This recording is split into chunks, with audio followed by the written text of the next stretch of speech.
Thank you very much, Barbara, and good morning, everybody. And when Barbara was saying I'm the mother of volunteering, as long as she doesn't say I'm the grandmother, that's all right. But anyway, we're talking this morning about the European dream. And last Sunday, Dan O'Brien had an interesting article in the Sunday Independent. If Europe has a future, is it to the east or to the west, ran the headline. But at the end of the piece, he looked at the results of a worldwide study which posed the question, do you believe that the children today will be worse off than their parents? The Chinese were the least pessimistic, at less than 10%.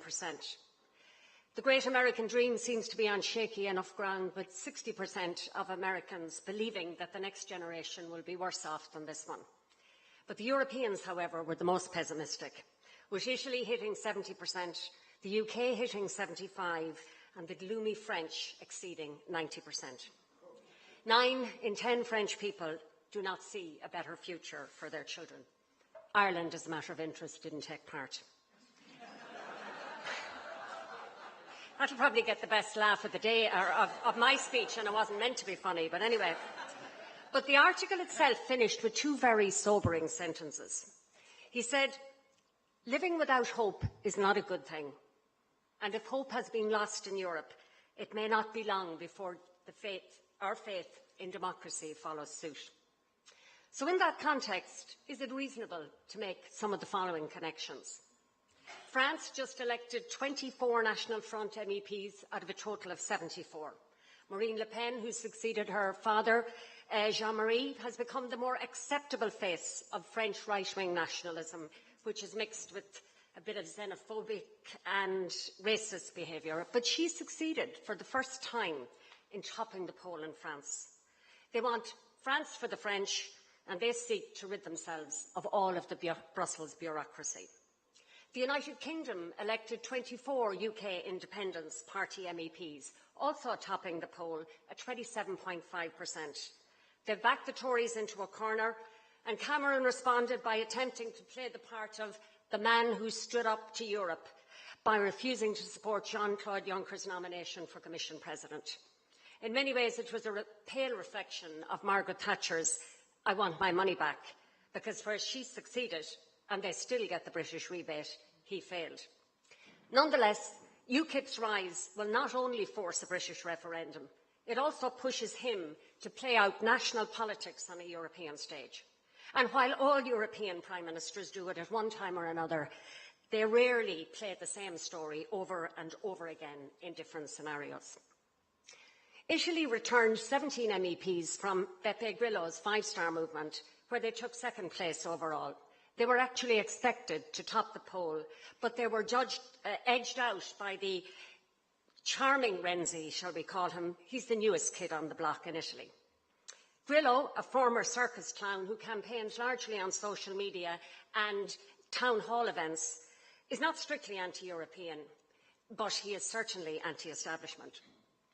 Other anti-establishment European parties returned different numbers in different countries, but virtually all countries are represented, from Jörg Haider in the Netherlands to the True Finns in Finland to Syriza in Greece. However, with all of that, the swing against the European project was far from universal, and a quick thought of the largely pro-European parties in the Parliament, the EPP, the Socialists, ALDE and the Greens, gives you 529 out of 751. So just 2/3 of the Parliament could be described as broadly pro-European. But still, there is a movement, and citizens across the EU, either by staying away in huge numbers, 29% voted in Hungary, 25% in Croatia, 18% in the Czech Republic. So either by staying away or by electing significantly more Eurosceptic MEPs, those who vote are delivering a message that they want change. That's clear. But what does that entail? What does that change mean? Because to me it seems to mean different things in different places. If you go to Northern Europe, the Eurosceptic vote is largely nationalistic, anti-immigration, right-wing. Different shades, from Finland to France, from the UK to Hungary. Some of it is ugly, discriminatory, homophobic, racist. But more of it stems from a sense of, we're just sick to the teeth of all those people, largely Eastern Europeans, who come here and take our jobs and live off our welfare. And we sometimes forget in this country that France and the Netherlands voted against the first Lisbon Treaty. Remember the Polish plumber? That attitude has hardened and it has spread. Many Northern European countries champion austerity, and they see it as a way of keeping their southern cousins in check. And more, they want less Europe. And I see that. I'm a member of the Employment and Social Affairs Committee. You might remember the yellow card that was introduced in Lisbon, where national parliaments can try to put a halt to European proposals. More and more of those yellow cards are coming from Germany, from the UK, from the Netherlands, from Finland, from Denmark, and they're all coming on social and economic policy. They don't want Europe to play a role. And crucially, of course, the Northern Europeans want to cut the budget, and they did. They cut it by a whopping 10%. Our southern colleagues, on the other hand, want to relax fiscal constraints. Renzi, the new Italian Prime Minister, wants to find flexibility within the fiscal compact. In general, our southern European colleagues welcome EU action in social and employment affairs, and they tend to favour more EU rather than less. But they have different challenges also. Just to remind you, last October, 366 migrants drowned off the coast of Lampedusa in northern Italy. Every month, Italy spends an extra €9 million on stepping up its Coast Guard patrols. And Spain, Greece and Italy believe we need greater solidarity and burden sharing when it comes to illegal migrants. But the divisions in Europe are not just north-south. They're also east-west. Take the Visegrad group of countries, the Czech Republic, Hungary, Poland and Slovakia. By virtue of geography and history, they have shared certain painful experiences at the hands of the Russians, and 3 of them border Ukraine. But rather than having a common stance, we find that Hungary is largely pro-Russian, Slovakia is ambivalent, certainly it's hostile towards NATO. The Czech Republic is not explicitly pro-Russian, but allows Russian commercial and other interests a great deal of latitude. Poland, on the other hand, is quite pro-European and a very, very serious member of NATO. And it deploys a major part of its armed forces in the Baltic area. Latvia and Lithuania, in recent times, are showing greater interest in NATO. So we see that even within that part of Europe, we have very different perspectives and different interests. If we move west, we come to Switzerland. Now, Switzerland isn't a member of the EU, but it's linked by trade agreements and other association agreements. Now, the Swiss have always seemed a bit of a sober crew, with their watches on their banks, keeping their economy afloat, so there was no need for any grubby European funds. They didn't need to come with the begging bowl. Their interesting mix of representative and direct democracy, honed over many centuries, seems to have served them well. But recently, they had their own little hissy fit when they voted not to allow freedom of movement for EU citizens. The Germans certainly didn't like it, and there were a lot of other countries that were miffed. There was even talk of a few sanctions to tell the Swiss that too can play that game. And then if we come further west to what we like to call the periphery, Ireland, what did our elections tell us about the European dream? We have 11 MEPs, 3 independents, 2, Nessa Childers and myself, broadly pro-European, but not slavishly so. Ming loves Europe, but hates the EU. And he says that all the time, so I'm not misquoting him. And we have 4 Sinn Féin MEPs. They can answer for themselves. They say they're not anti-EU, but I think perhaps they're anti-this EU. But as I said, they can answer for themselves. We have 4 Fine Gael MEPs, and the one Fianna Fáil MEP we have is a member of a Eurosceptic group. So we have Euro-realists and Europhiles and Eurosceptics, and we even had Euro-Ming, at least that was his Twitter handle. But what about the European dream in Ireland? When I was talking to small business owners in Burr and Offaly, or in Longford Town, nobody mentioned anything about a European dream. And when I knocked on doors in the rain in Kilcock, or believe it or not, beautiful sunshine in Belmullet, Nobody mentioned any of the European issues that we had agonised over for 5 years. For those of you who know about it, ACTA, the Anti-Counterfeiting Trade Agreement, I got thousands of emails. Twitter went mad for months. Most people in Ireland don't know what it is, and yet we agonised over it. And finally, the Parliament threw it out. And all the other things that seemed so important at the time, things about passenger name recognition, about civil liberties, about the right to be forgotten, about net neutrality, all of those big issues that we spend so much time in Europe, nobody talked about it here. Now, I know that people are concerned with what concerns themselves. We all are. If you have a child that has special needs, that's your priority. Yes, in Ireland, when it comes to Europe, we talk about the CAP, and we, of course, have the Habitats Directive, which prevents turf cutting. But the truth of it is, I probably had more groups coming to me, community and environmental groups, looking to use the Habitats Directive to prevent everything from the building of a wind farm to the siting of a dump. So, you know, people, I think, look to Europe in some sort of a broad way. They look at the anti-discrimination legislation and they hope that in some way it can help to enforce their rights. But this time it was different, because overarching all of that, this time, there was real anger out there as well. There was disappointment that was hardened into anger, because rightly so, we know that we're shouldering an unbearable debt that simply was put on our shoulders to save European banks from collapsing. We took one for the team, and there has been no real relief or payback. And many Irish people are becoming embittered, and in some way, some solutions will have to be found to burden share with the Irish. For many years and for too long, we were fed on a diet of European funding, and it reached its zenith when Albert Reynolds, in an effort to get Ireland to support the Maastricht Treaty, told us there were 8 billion reasons to vote yes to Maastricht. And now, 22 years later, that 8 billion has been multiplied by 8 and has vanished into the black hole of the Irish banks. The euro, which according to John Major was the triumph of bad politics over good economics and which was supposed to hold European economies together, the euro has almost been our undoing, and still may be. Despite Mario Draghi's bold moves, there are still huge divergences across the EU, from surplus countries to deficit countries, from 50% unemployment in some member states to almost full employment elsewhere. In many ways, Europe has no overall vision, no single unifying purpose.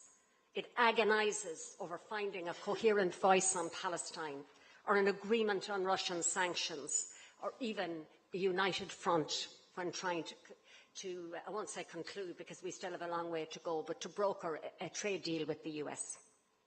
So, what is it about the EU? Barbara mentioned that back in 2004, those 10 new countries were so eager to join the EU. Now Hungary and the Czech Republic are not just lukewarm, they're distinctly cool. Yet if you go to Serbia, membership for joining the European Union began on the 21st of January this year, and in their most recent elections, every single member of Parliament that was elected, both government and opposition, is pro-European. If you go to Ukraine, recent presidential elections before the recent trouble indicated a reasonably strong support for a pro-European agenda. So, at one level, can we say that some countries outside the EU can't wait to get in, and some inside the EU can't wait to get out? So does that indicate something else? Does it indicate a broader disaffection from representative democracy as we know it? Just 2 months ago, the party of Milos Caesar did not exist in Slovenia. Yet on July 13th of this year, it won almost 35% of the vote in the general election.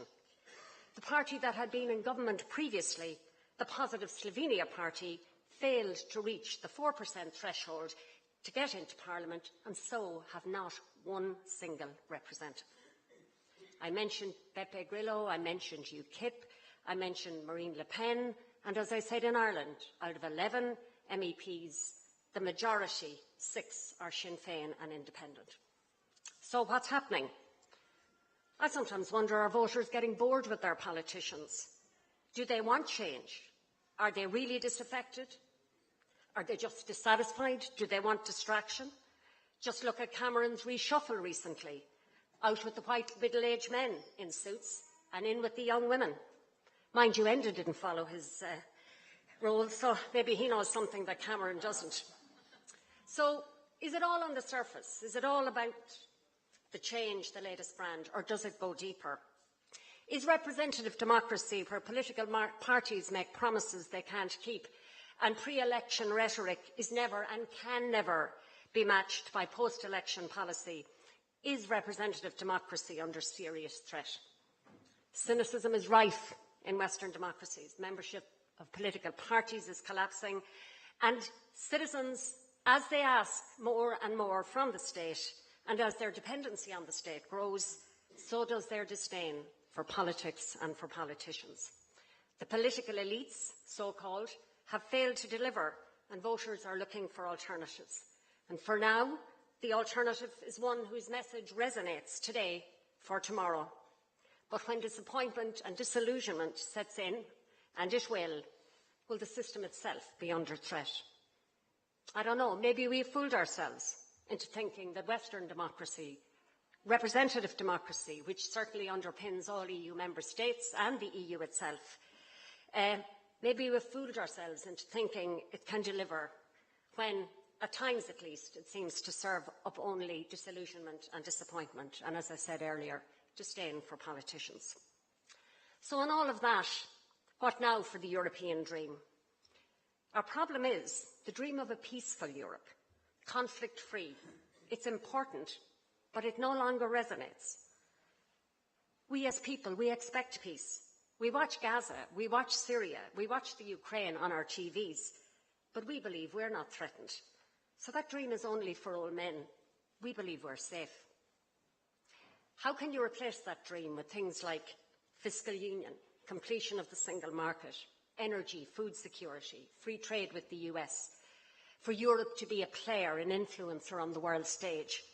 All of those are worthy goals indeed. Some of them are crucial, but they don't hold people, they don't bind people, and they don't inspire people.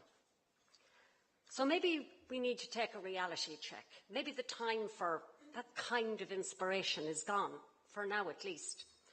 Maybe we need to give up on the dream as an end in itself and try to deliver on a number of well-defined objectives. We have to stop over-promising and be clear about where our limits and constraints are, both at national and European level. And the European Parliament has a role to be responsible, and that we are probably the only parliament in the world that has the luxury of making legislation, but we never have to find the resources to implement it. So we need to keep that in mind. And we should be more proactive with the Commission in looking at legislation that's no longer fit for purpose, and then bin it, and only replace it where there's good evidence and convincing evidence that it needs to be replaced. Maybe Juncker was close to the mark when he said that national politicians have to stop claiming victory when they return home from Europe. Either we all succeed or there is no success. I believe Juncker is right, because victory for one is defeat for another, and Europe cannot be built on that kind of quicksand. More than anything else, I believe, the EU needs to stabilise its currency. Mario Draghi, we will do what it takes, continues to work as long as he does what it takes.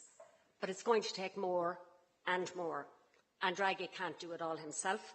Political agreement will be necessary to finish that job and rebalance surplus and deficit countries. Otherwise, we will hit the wall. So for now at least, I think we need to forget about the dream. I think we have to wake up to the cold reality of where the EU is now, and we have to recognise and facilitate our differences. And we need to act only when it's for the benefit at European level. So finally, ladies and gentlemen, I believe the challenges for the EU are not only internal, they are external. And just perhaps, if we can convince European citizens that by working together, we can face and surmount those challenges, then maybe we have some chance.